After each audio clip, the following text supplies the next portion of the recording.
پتہ ہے ہمیں اگر خدا کو بھی پانا ہے نا تو ہم ایک دم سے اس کو پا لینا چاہتے ہیں.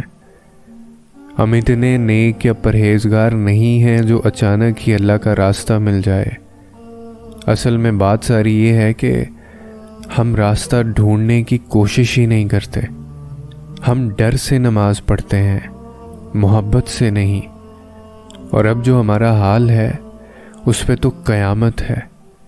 ہم اتنے بے حس ہو گئے ہیں کہ انسان تو انسان، ہم بے زبان جانوروں پر بھی ترس نہیں کھاتے. اللہ سے محبت تو دور کی بات ہے. ہم تو اب اس سے اتنا دور آ چکے ہیں کہ جہاں نہ وہ ہمیں نظر آتا ہے اور نہ ہماری ذات ہمارے پاس ہے.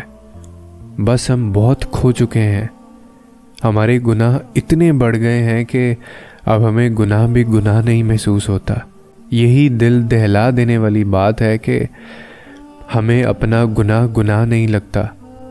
کیا اب ہم اس لائق ہیں کہ اشرف المخلوقات کہلائے جا سکیں؟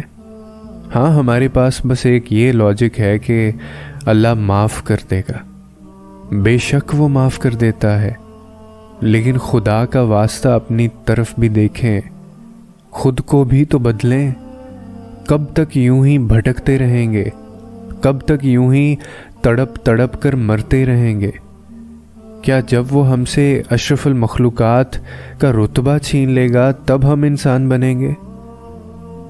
یا ہماری بندگی سے منہ پھیر لے گا جب وہ، تب ہمیں یقین آئے گا اور ہم تب سدھریں گے؟ وہ رحم تبھی کرے گا جب ہم خود پر رحم کریں گے. وہ راستہ تبھی دکھائے گا جب ہم اسے ڈھونڈیں گے.